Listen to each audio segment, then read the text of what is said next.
JoJo. Yeah. And here she is, guys. All right, JoJo's- she's on time. JoJo's not. She's Punctual. punctual. AZ. So you should change your Instagram name from I am JoJo to Punctual JoJo. Because you're on time, girl. I just think it's so. I just think when people mess with my time, I'm so offended. So I don't like to do it to other people. Thank you Shout very out to much. you. Shout out to you for that. So before we even start this, because you've got a lot of new fans, okay, that were asking questions before you jumped on. You've probably told the story a million times. I know your story. But for anyone who doesn't know your story, why did you go from this huge artist with the first #1 hit at 13 to just you kind of vanished? What happened? Actually, there's this documentary that just came out for anybody who wants to kind of really learn about it. It's like Up Rocks did it. It just came out. It's on YouTube. But I had to sue my record label. They were no longer a functioning label, and I didn't own my voice at all, so I couldn't release any music at all. So I sued them a couple times, and they didn't make any of their artists' music available on streaming services, including Aaliyah. So that's why you can't find Aaliyah's music on Spotify, iTunes, anything like that. So I eventually, out of necessity, because I didn't want my history to be erased, I re-recorded my first albums, recreated new masters, and that kind of has been the way that I walked into this new chapter of my life with like owning Clover Music and partnering with Warner Records and just not looking back. So as much as possible. It's such a powerful testament to the woman you are, because you were very young when this happened. You rebuilt yourself. What advice do you have to any person who's thinking about a music career before signing? I want to know, what kind of record label, what kind of contract did you sign in order to have something like that happen? Well, I signed a 7-album deal when I was 12, and it was ratified in the state of New York. And yeah, it's very easy to get yourself into a situation like that, especially when you're signed to a small label, kind of like the situation that Meg Thee Stallion was talking about recently, like where there's a production deal and then there's a major, and they need to make sure that they have their major distribution for the contract to be valid, and then they'll jump from major to major, blah, blah, blah, and kind of keep you in limbo and keep you in a holding pattern where you legally can't do anything because it's fucked. So yeah. That's what I was gonna say. You basically signed a crappy deal, but here you are. You rebuilt yourself. You've rebranded yourself. You're all grown up. You're all grown up, and you've got this incredible new single out. Now, I know before we talk about that, Anthony, you said you had a question for JoJo. Yeah, hi JoJo. Anthony. Hi, We're so We're married, so we can sit next to each other. Married.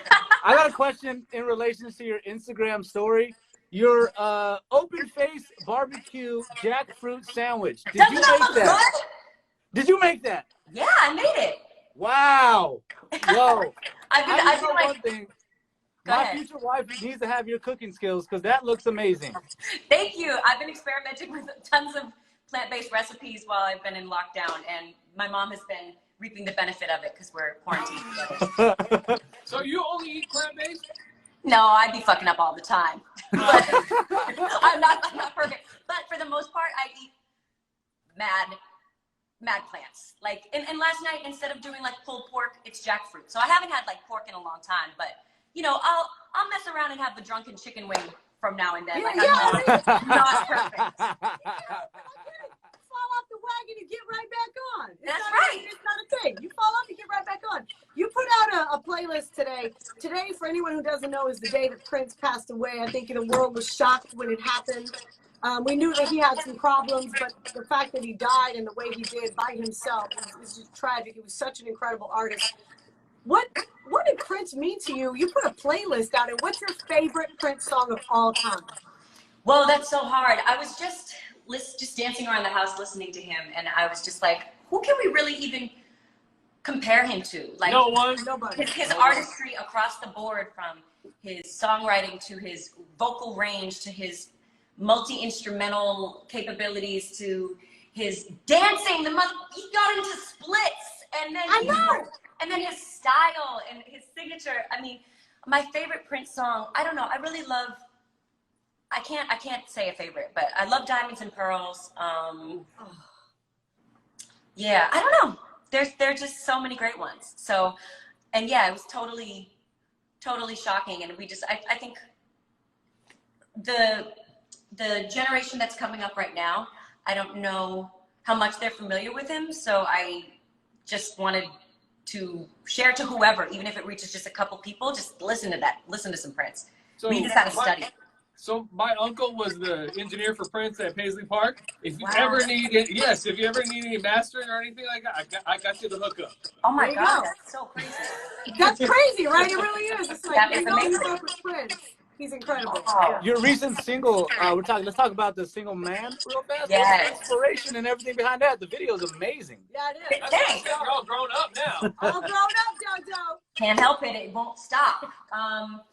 Yeah, so man is kind of a deceiving title because it's not about wanting a man or needing a man really at all, even though it's saying, damn, I'm gonna need a fucking man. What it is it's saying, I'm so comfortable on my own right now and I'm in my zone, I'm in my bag, and I'm not gonna compromise until I really find that equal. There's gonna be no settling. I've done so much of that in my past and just like been in and out of relationships and never really allowed myself to be alone. And even before this lockdown, I was just like, just kind of sifting through that uncomfortable solitude, but finding the growth, finding the goodness in it. Why do you think we feel like, especially as women, we feel so much pressure to be with somebody that you're not complete till you find somebody else? Where does that come from? Oh, that's a great question. I don't know. My therapist probably has the better answer. I don't know. I'd refer you to her. I mean, I guess, though, right? Sometimes I thought about, when you said that, I thought about my past, and I think every woman has that history, all of us, of going through those crappy relationships. And then you get out and you look back and you're like, why was I doing that? But I think we should take something from it. We're growing, right? I mean, that's why you got the song. We have to take something from it. And like, look,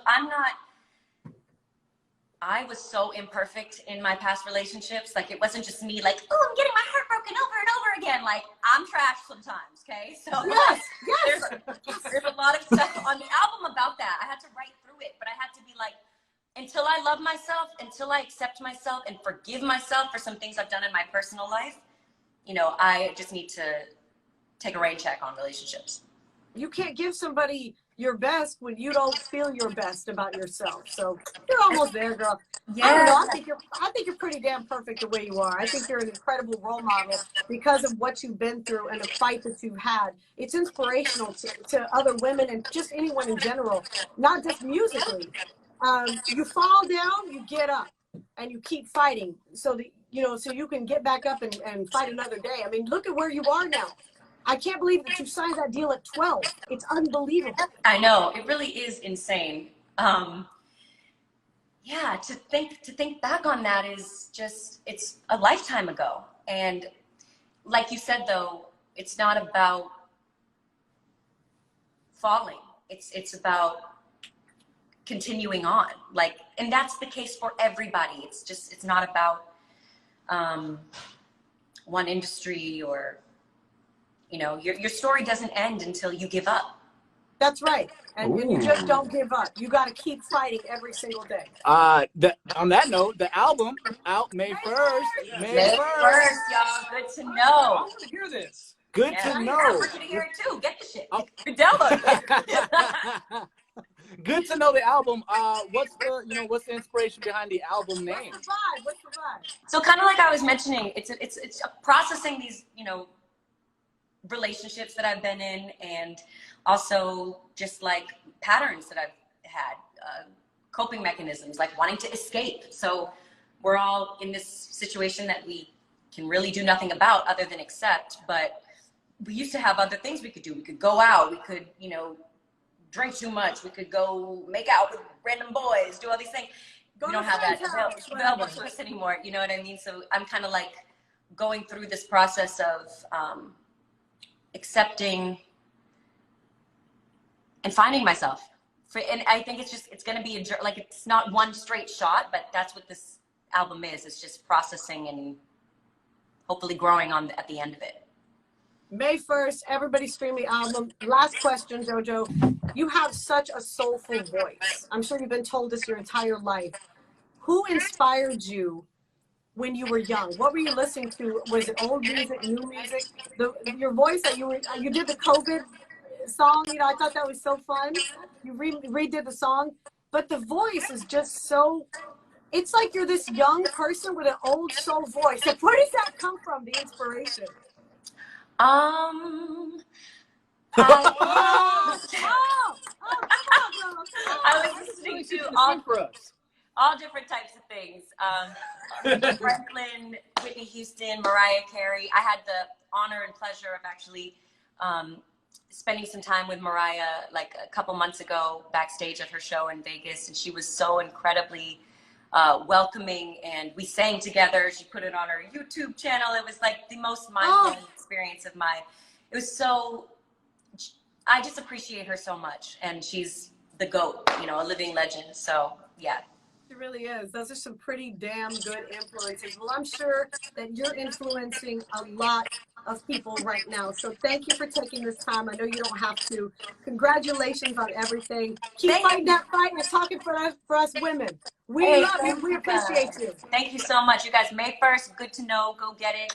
It's like delicious. Eat it up. Okay, thank you. All right. Bye, JoJo. Bye, guys. Thank you. Oh, she's so dope.